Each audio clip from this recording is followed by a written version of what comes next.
Content warning.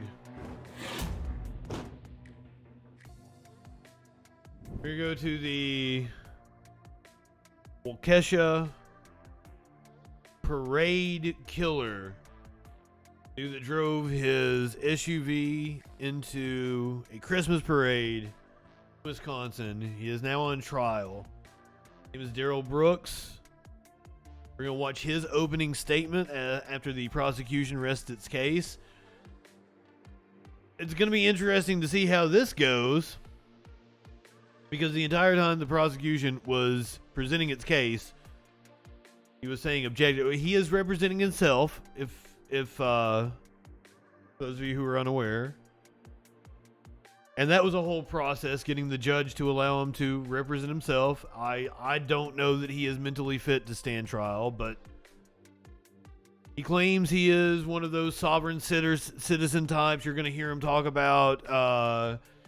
That's not his name or corporate name or something. You'll hear him say shit like that.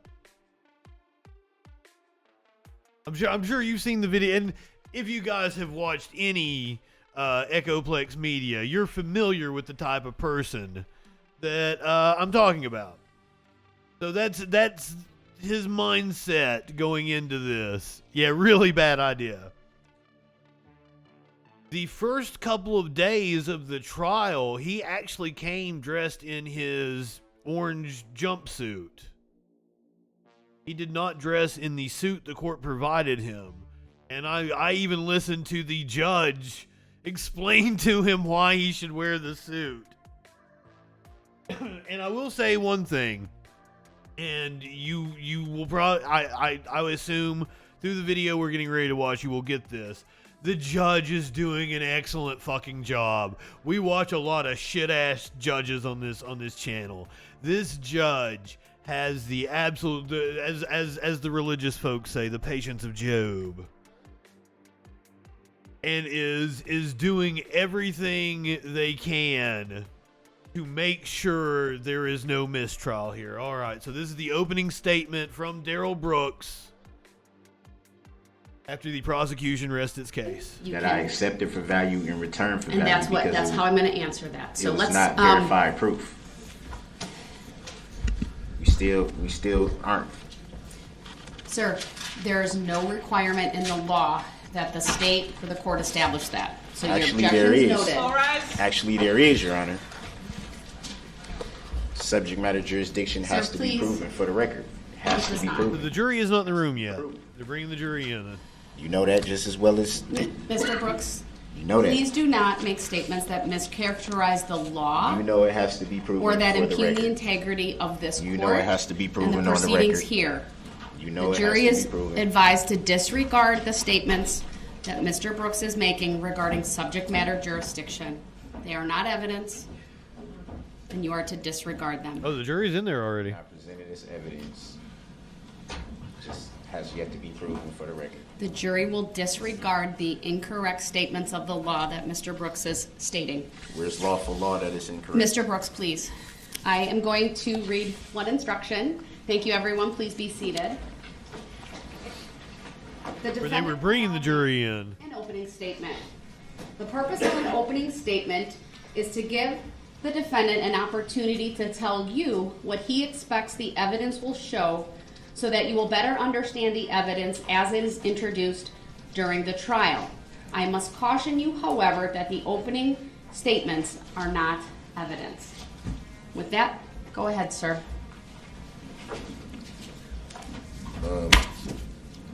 Obviously, I don't have any rehearsed or well-prepared speech, so I'm just going to speak from the heart.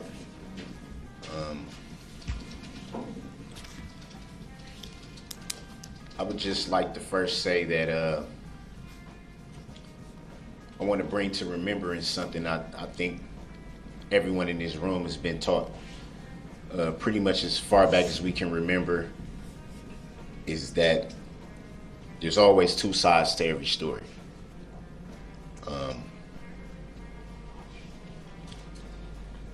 And for so long now, roughly a year, there's only truly been one side told of this story. And I've sat back and watched from countless narratives that's been put out there, the way this incident has been portrayed at times, and finally everyone getting a chance to get the full story.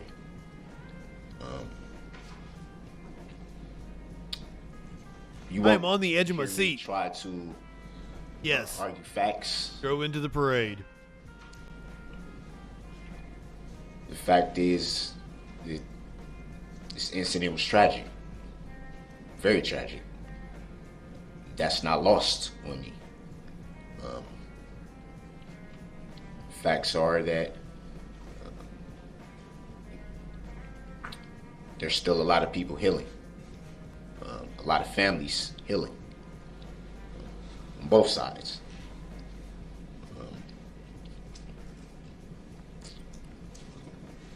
And when I'm confident that the evidence will show, sorry, I'm getting a little emotional.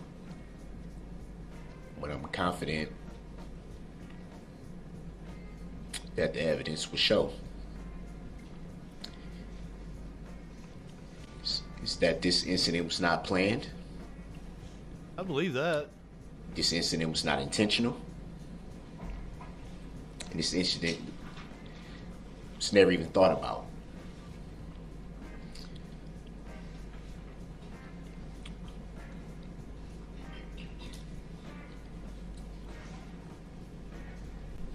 It's easy to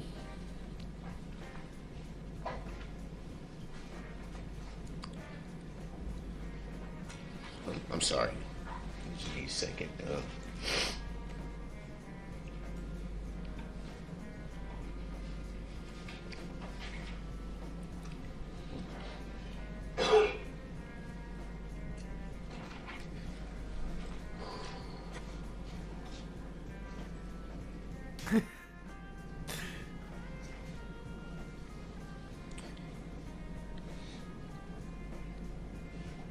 I think it's Well,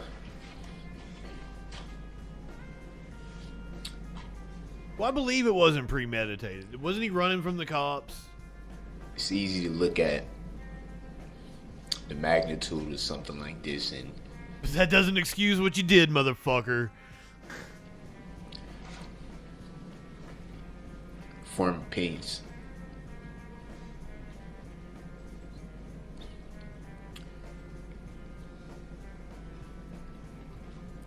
I think it's easy to disregard a lot of factors.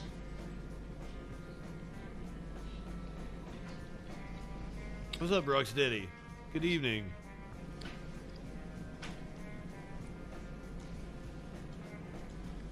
And I think in reference to what I stated earlier, it's easy to forget the other side of the coin. Man, you've already said that kind of shit. You tell us the other side of the coin. Get to it. There's been a lot of suffering involved in this incident. A lot. This is Darrell Brooks. This is the Waukesha parade killer. Obviously, Drove his SUV into a parade in Wisconsin. with the families.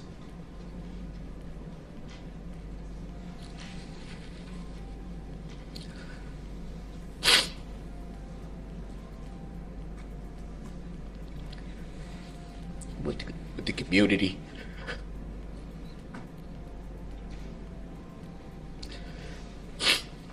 And even the alleged defendant's family as well. There's been a lot of suffering.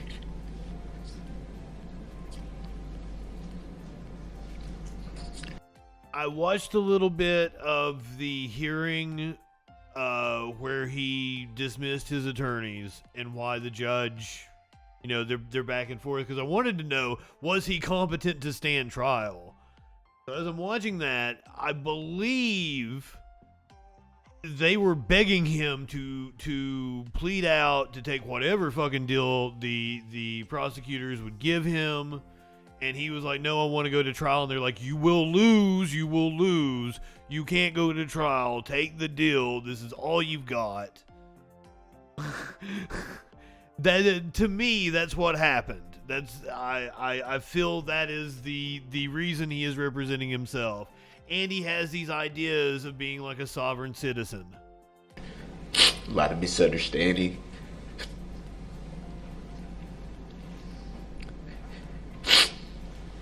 And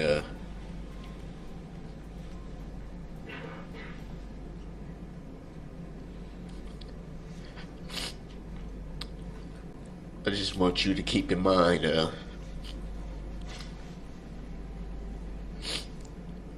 everything that will be presented in its totality. Keep in mind.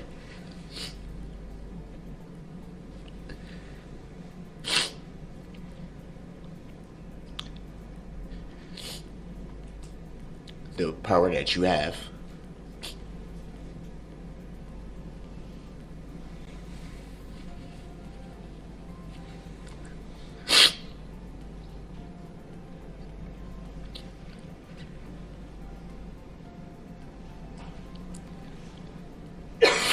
I believe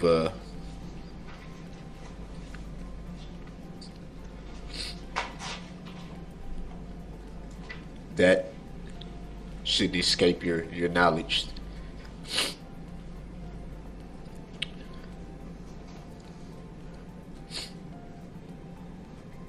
This has been a long process for everybody. Well, he's not getting to the point. 1.25.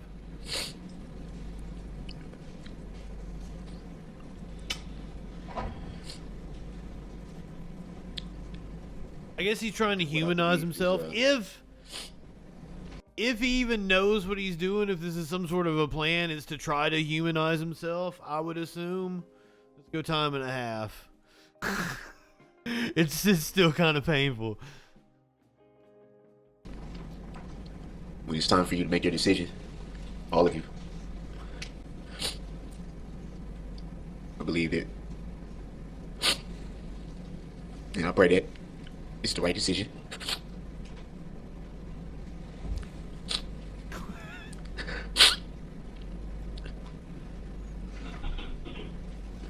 That all the factors are weighed.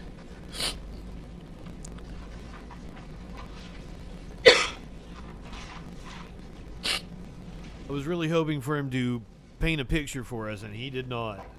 There's been a lot of words thrown out there about the alleged. A lot of speculation, a lot of ridicule. Buddy, I think we know pretty much what happened. Words like demon. Words like monster.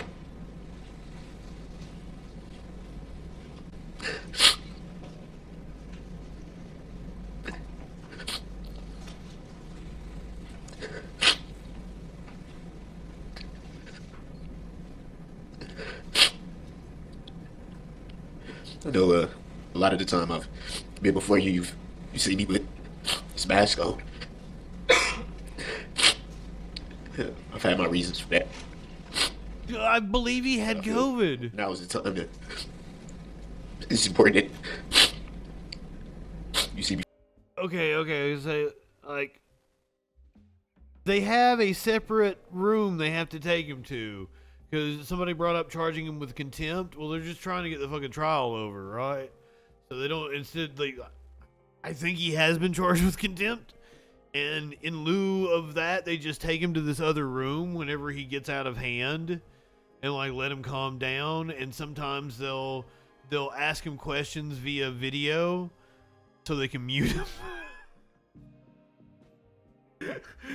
It is wild. It is wild. That's why, and I don't mean to laugh at it, because this is people's lives. This is a fucked up situation, dude. You're fucked up. Before who I am. No mask. I don't think you're a demon. I am. I think this is the moment for that.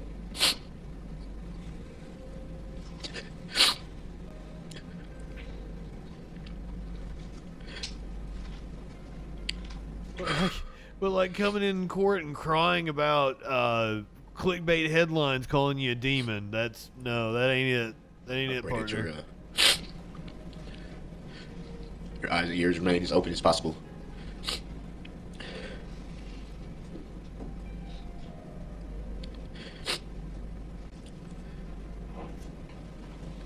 I understand that you alone decide these cases, this matter.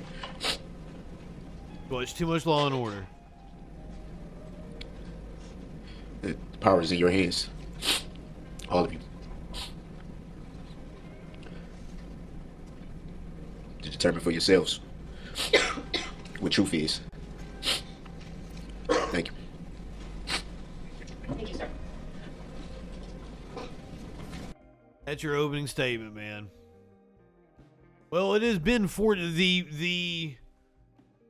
the prosecution took 14 days. Now, here's something else. This whole thing is wild. He's focused on calling 13 witnesses. He wants to call 13 witnesses. I'm telling you, this shit is just weird.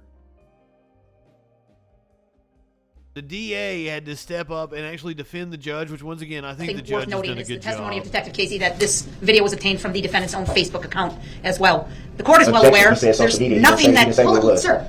Stop interrupting. We have to make a record of it. You've interrupted multiple times. I've been abundantly patient with you. Again, another interruption. So you need to be quiet and let the state make a record. Stop gesturing at me. Stop rolling your eyes at me. Stop mumbling. I'm looking right at you. I'm not rolling my eyes. No, you have throughout. I've seen it and I made note of it. I'm looking at you. Okay, so are you asking me to be quiet or are you telling me to be quiet? Go ahead, Attorney Opper. Thank you, Your Honor. And just to indicate, Your Honor, this court has been abundantly patient with Mr. Brooks. He challenges the court's authority repeatedly. This court absolutely has the ability to tell him, sit down and be quiet. And you haven't done that. And I know why you haven't done that, Your Honor, and we appreciate that. He is not in control of this courtroom. You are. And he needs to respect that. This video was relevant based on his questioning of Detective Casey, as you just indicated, challenging his ability to identify the person who had their back turned to the camera in the still shot of State's Exhibit 175. Trials are fluid. When he opened the door to that, we came up with the video which Detective Casey testified repeatedly on direct examination and cross-examination as to how he knew that was Mr. Brooks because he had seen the rest of the video. He would not accept that. He pushed it and pushed it and pushed it until we played the video. The lyrics of that video probably would have been prejudicial. Originally, I wasn't going to ask for volume. Then I did because he pushed it again, and his voice and his mannerism of speech, I thought, would have assisted the jury in identifying Mr. Brooks as the person in the video with the red SUV. However, you smartly asked me to play it without the audio, and I did that, and then I never went back to that. This is all to the benefit of this defendant who continues to suggest and impugn the integrity of this court and this prosecution without basis. They're clipping bad. Like but also, the evidence is stacking up. But also, most of the time, court hearings aren't like this. Like, it's not like Justin debating people on Discord. There's not yelling going on in courtrooms. Usually it's very calm. And the microphones usually have to be really sensitive to pick up because there's lawyers that are just fucking like... So that is why the mics are so sensitive, but they are pissed right now. Stacking up. And whenever it does, his response is to accuse you, the court, or the prosecutors of being unethical and hiding things. There is nothing in law that prevents me from pulling something out of my briefcase right now and making it an exhibit if it's relevant. You decide what's relevant, what's admissible. You can pull something out of your magic bag. There is no law, he can cite to no law, no authority whatsoever that says I can't make an exhibit essentially on the fly if it's called for, and that's exactly what just happened here. So I apologize for my tone with the court. I don't mean to direct this at the court. It is very frustrating. The court has demonstrated much more patience than I have with Mr. Brooks because, again, I do not appreciate his impugning the integrity of these proceedings, of Your Honor's efforts to run a fair trial, and of our efforts to run a fair trial. We have ethical obligations as well to be fair in this courtroom. We have respected that entirely. The reason I was laughing 30 seconds ago was because the exhibit was mislabeled. There was an extra Y and it said Exhibit E, E-X-H-I-B-I-T-Y. And I turned around to the paralegal and pointed that out, and we laughed over it, the word Exhibit E. That was it. There has been no disrespect directed at Mr. Brooks directly clipping. in any fashion. So he can object all he wants, and he has made that clear. He will continue to object and obstruct the court and obstruct these proceedings every last chance he gets. But legally, everything has been above board and proper, and this exhibit is no exception. I apologize for my tone, Judge. Thank you. I appreciate that additional record. Seriously, she's awesome. I object to that. My previous ruling doesn't change in any way that the exhibit is relevant. I indicated I would take it up because, and I'm taking what the state's saying as withdrawing the request to play the lyrics. That is correct. All right.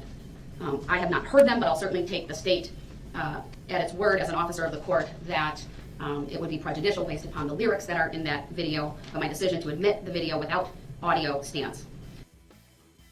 That's just a little taste of what's been going on in that trial. I just wanted to check in with it. Those are some of the proceedings today.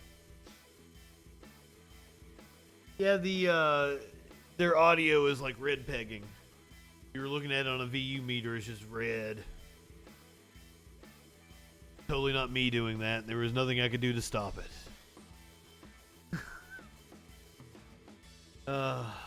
Content warning, we're gonna have to go to the... I hate having to cover this shit. I mean, they're being insanely patient with him. The judge could totally admonish him far more than what she does. He's incredibly annoying. It was like every single sentence was objection, blah blah blah, and he didn't know what he was talking about.